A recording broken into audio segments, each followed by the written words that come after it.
माँ तू सबसे प्यारी है, माँ तू जग में न्यारी है। माँ तू सबसे प्यारी है, माँ तू जग में न्यारी है। अपने आंचल में रखना, अपने आंचल में रखना। हमें वरदानों से भरना। माँ तू सबसे प्यारी है, माँ तू जग में न्यारी है।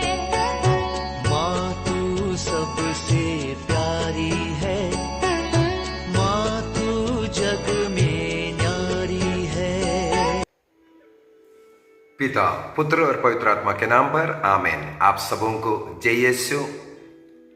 हम लोग बीती 3 दिनों से पवित्र मिस्सा बलिदान में भाग लेने के लिए अपने को कैसे तैयारी करना चाहिए और मिस्सा बलिदान के दौरान कैसे प्रार्थना करना चाहिए, क्या करना है क्या नहीं करना है, इस प्रकार का कई बातों पर मनन चिंतन करते हुए आया, ताकि हम लोग पवित्र मिस्सा बलिदान, सबसे बड़ा प्रार्थना, ईसा मसीह इस संसार में मानव जाति को मुक्ति देने आया और मुक्ति देकर के संसार के अंत तक हमारे साथ रहने के लिए और हमें उस मुक्ति जीवन में, स्वर्ग राज्य में प्रवेश करने के लिए अपने को रोटी बनाया।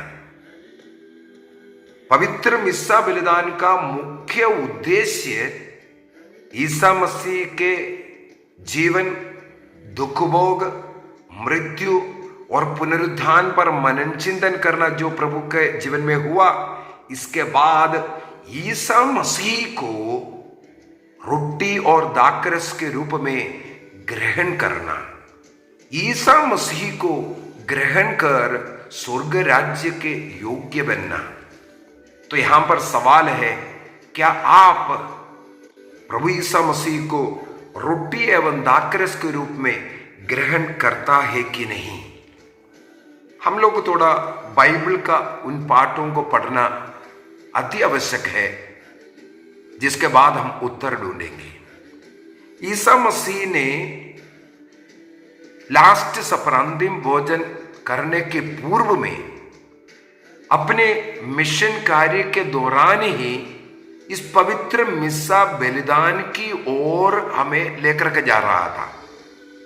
मैंने कई क्लास इसके ऊपर डाल चुका है, आप प्ले स्टोर में ये देख सकते हैं। दूसरी बात है, ईसा मसीह ने कई चिन्ह चमत्कार के द्वारा भी रोटी दाखरस किस प्रकार ईसा मसीह के शरीर रक्त में बदलेगा, इसको भी सिखाया।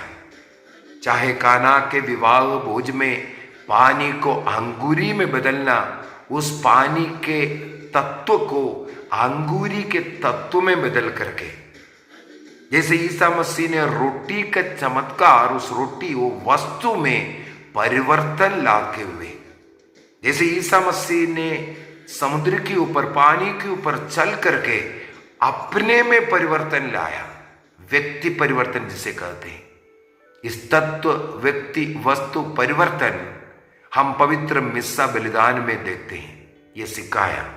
इसके बाद लूकस के सुसमाचार उसके अध्याय 22 के अंदर हम लोग पढ़ते हैं, ईसा मसीह उस अंतिम प्यारी के समय पर रोटी ले लिया। हम लोगों ने इसके ऊपर भी मनन चिंतन किया। 4 कार्य करता है, रोटी को लेना, इसके बाद आशीष की या धन्यवाद की प्रार्थना पढ़ना, इसके बाद उसको तोड़ना, इसके बाद उसको खाने के लिए देना।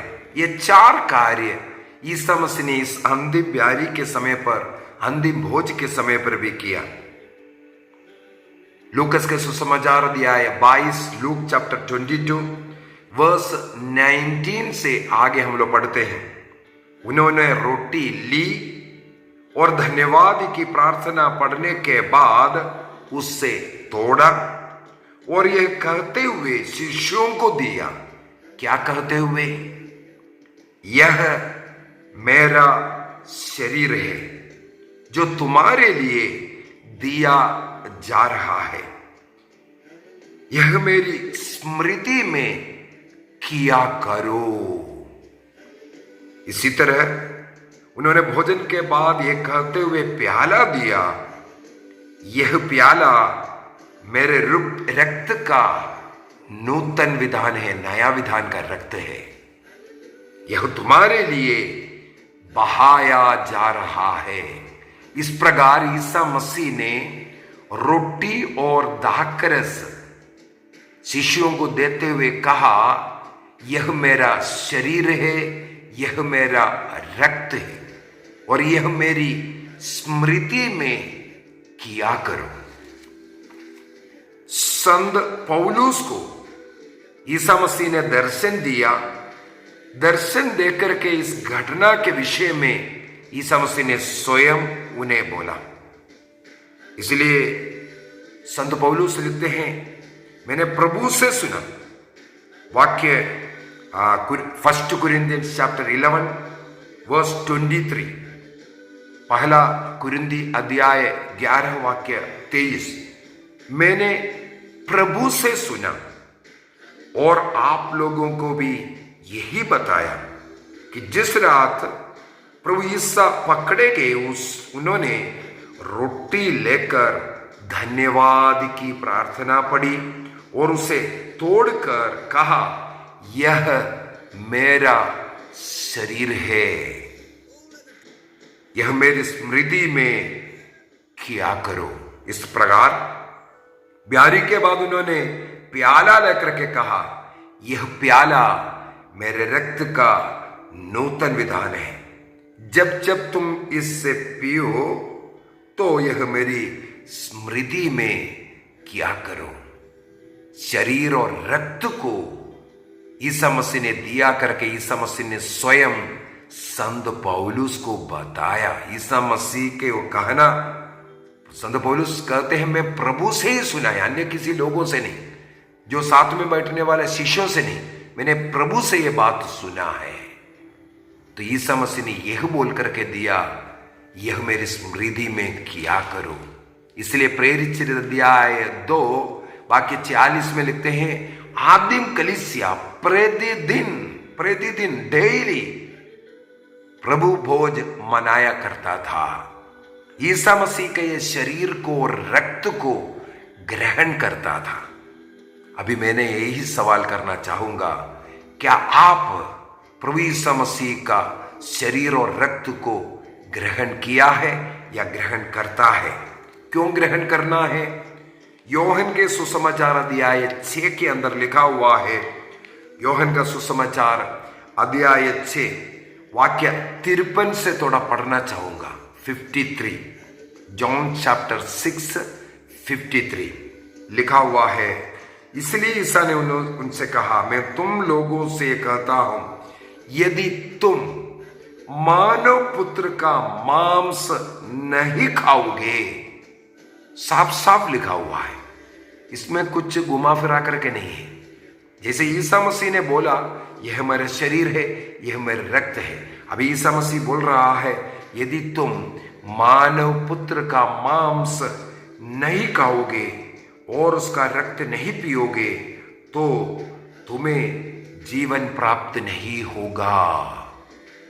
यदि तुम्हें जीवन चाहिए, ईसा मसीह का शरीर और रक्त को ग्रहण करना ही पड़ेगा।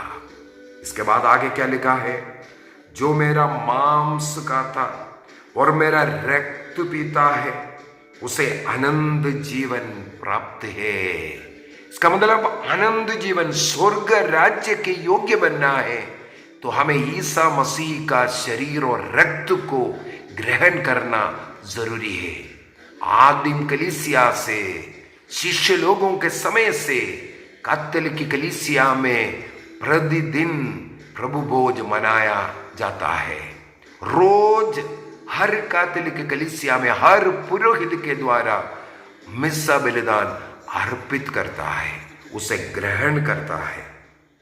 इसके बाद वाक्य 54 से, जो मेरा मांस खाता और मेरा रक्त पीता है उसे अनंत जीवन प्राप्त है, और मैं उसे अंतिम दिन पुनर्जीवित करूंगा। किसका पुनर्जीवन होगा? सेकंड कमिंग ऑफ जीसस के समय पर कौन पुनर्जीवित होगा? जो ईसा मसीह का शरीर और रक्त को ग्रहण करता, जो कैथोलिक कलीसिया के विश्वास में जिया, ईसा मसीह के शरीर रक्त को योग्य रीति से ग्रहण किया। मैं योग्य रीति इसलिए बोला है, 5 बातें सिखाया हुआ है। उन 5 बातों के अनुसार ईसा मसीह के शरीर और रक्त को ग्रहण करना, कौन इसे ग्रहण कर सकता है, ये हम सीख चुके हैं। इसके बाद लिखा है, क्या कारण है? क्योंकि मेरा मांस सच्चा भोजन है, मेरा रक्त सच्चा पेय है। ईसा मसीह रोटी बनने का कारण ही है ये, हमारा भोजन बनने के लिए। यदि मांस काट कर रखेगा या मुझे खा लो बोलेगा, कोई नहीं खा सकता। इसलिए ईसा मसीह ने अपना शरीर का तत्व को उस रोटी में वो रखा है। रूपांतरित प्रभु है, पुनर्जीवित प्रभु है। उनका वो शरीर, वो रोटी का, उस गेहूं का वो तत्व ईसा मसीह के शरीर का तत्व में बदलता है। देखने में रोटी, खाने में रोटी, बदला क्या है? उस रोटी का तत्व बदला। इसको कहते हैं ट्रांसब्सटेंशिएशन, तत्व परिवर्तन। तो मेरा सवाल है, यदि आपको अंतिम दिन पुनर्जीवित होना है तो ईसा मसीह का शरीर और रक्त को ग्रहण करना जरूरी है। 56 को भी पढ़ लेते हैं। जो मेरा मांस खाता और मेरा रक्त पीता है वह मुझ में निवास करता है और मैं उसमें। ईसा मसीह मुझ में और मैं ईसा मसीह में निवास करना है। ये बाइबल पढ़ने से या बाइबल का वचन सुन रहा हो, गाना गा रहा हो, इससे मिलेगा करके प्रभु ने नहीं बोला। प्रभु ये बोल रहा है, जो मेरा मांस खाता है, जो मेरा रक्त पीता है, वह मुझ में और मैं उसमें निवास करता हूं। और इसके बाद क्या लिखा है? जिस तरह जीवंत पिता ने मुझे भेजा है, उसी तरह जो मुझे खाता है। रोटी और दाखरस को खाना पीना नहीं, रोटी और दाखरस नहीं। प्रभु यहां कहते हैं जो मुझे खाता है, अर्थात रोटी नहीं, दाखरस नहीं, यीशु को खा रहा है, उसको मुझसे जीवन मिलेगा। इसके बाद प्रभु कहता है, यह वह रोटी है जो स्वर्ग से उतरी हुई जीवंत रोटी ईसा मसीह को उस रोटी और दाखरस के रूप में हमें खाना पड़ता है। अयोग्य रीति से नहीं खाना है। यदि हम लोग कुरिन्थियों का पहला पत्र अध्याय 11 को हम लोग पढ़ रहा था, उसको थोड़ा सा आगे पढ़ेंगे। 1 कुरिन्थी चैप्टर 11, वहां पर 26 से आगे पढ़ते हैं। पहले हम लोगों ने पढ़ा, ये मेरे स्मृति में किया करो। जब हम लोग प्रभु का शरीर रक्त को, प्रभु का जीवन, दुख भोग, मृत्यु, पुनरुत्थान का स्मृति रखते हुए इसको ग्रहण करते हैं, तब क्या होता है? इस प्रकार जब आप लोग यह रोटी खाते और यह प्याला पीते हैं तो प्रभु के आने तक उसकी मृत्यु की घोषणा करते हैं। इसके बाद क्या लिखा है? 27 में लिखा है 27, इसलिए जो अयोग्य रीति से, इसका मतलब कोई अयोग्य व्यक्ति भी है, अयोग्य रीति है, इसको कैसे ग्रहण करना है, कौन ग्रहण करना है, यहां पर हमें सिखाते हैं। वह रोटी खाता और वह प्याला पीता है, वह प्रभु के शरीर और रक्त के विरुद्ध अपराध करता है। देखो सीधा लिखा हुआ है, संत पौलुस लिखते हैं, उस रोटी को और दाखरस को जो हमें दिख रहा है रोटी और दाकरस, उसको अयोग्य रीति से जो व्यक्ति ग्रहण करता है वो ईसा मसीह का शरीर और रक्त के विरुद्ध अपराध करता है। क्या कारण है? वो रोटी रोटी नहीं है, जो हमें दिख रहा है रोटी है, हम रोटी जैसे समझ करके उसको खा रहा है, वो पाप है बोल रहा है, वो पाप है।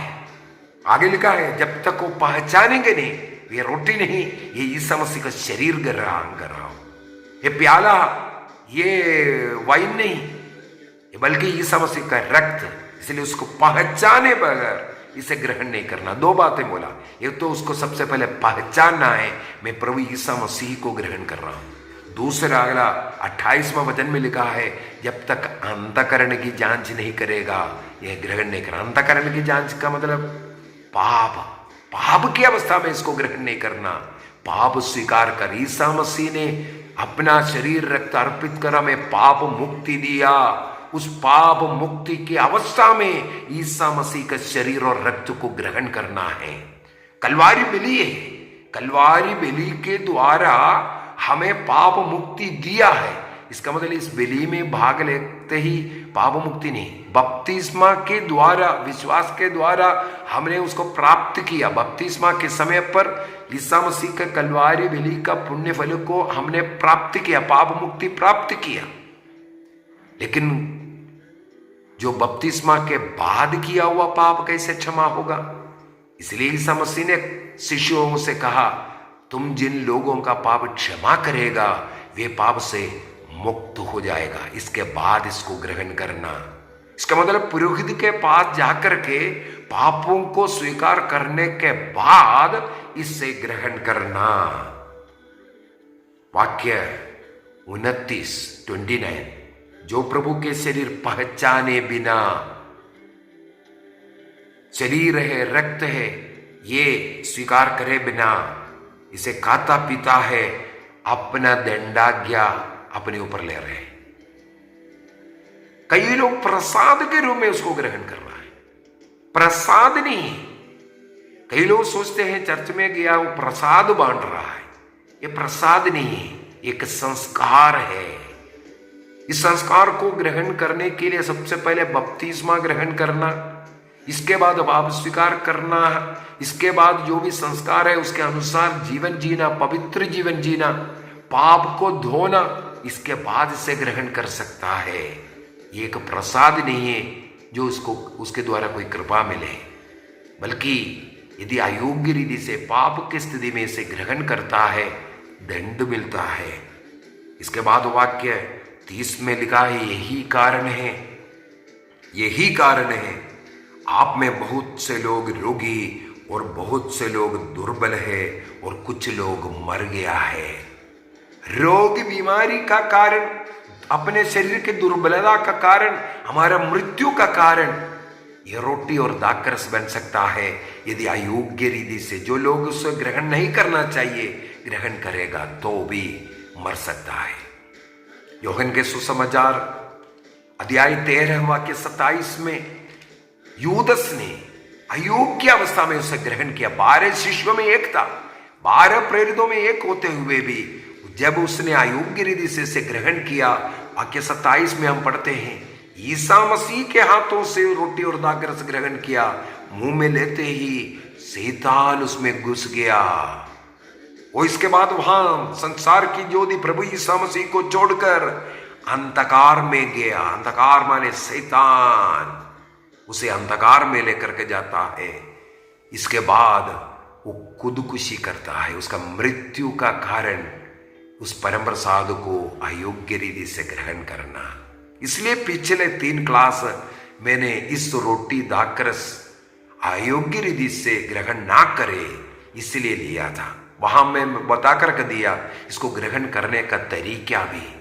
सबसे पहले पाप स्वीकार करके योग्य बनना है, सबों के साथ मेल मिलाप करना है, 1 घंटे का उपवास करके आना, शालीन वस्त्र धारण कर, स्त्री अपने सिर को ढककर शरीर को ढककर आना चाहिए।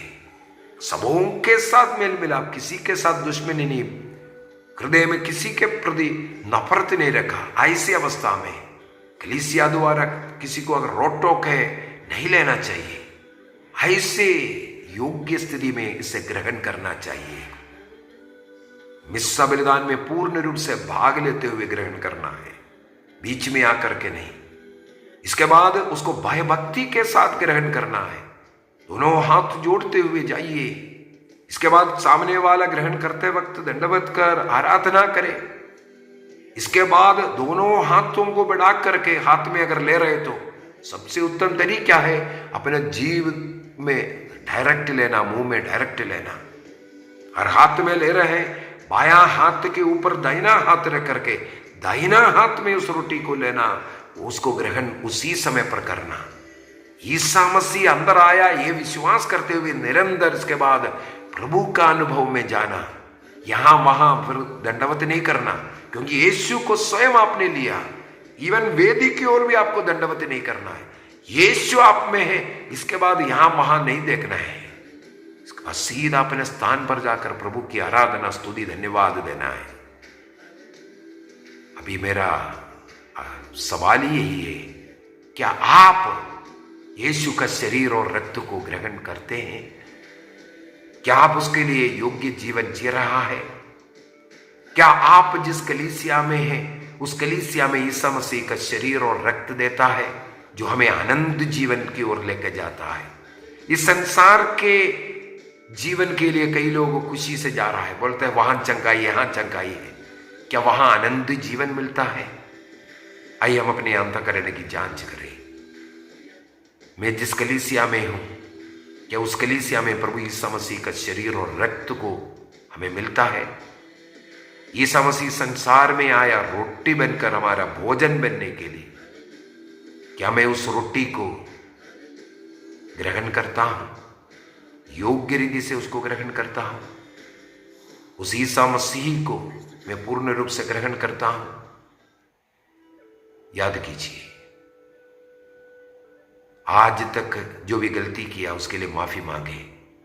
हो सकता है पाप की स्थिति में, नफरत की स्थिति में, एक दूसरे के बुराई किया, निंदा की, इसके बाद घर में लड़ाई झगड़ा किया, किसी के साथ मनमुटाव, बातचीत नहीं, उसी स्थिति में पाप स्वीकार करे बगैर मैंने परम प्रसाद को ग्रहण किया, प्रभु से माफी मांगे, प्रभु का शरीर और रक्त का निंदा किया, सैक्रिलेजस, पवित्र वस्तु को अपवित्र करना, प्रभु से माफी मांगे। आज से अच्छा जीवन जीने का, योग्य रीति से परम प्रसाद को योग्य तरीके से ग्रहण करने का निर्णय करें। बायां हाथ में कभी नहीं लेंगे।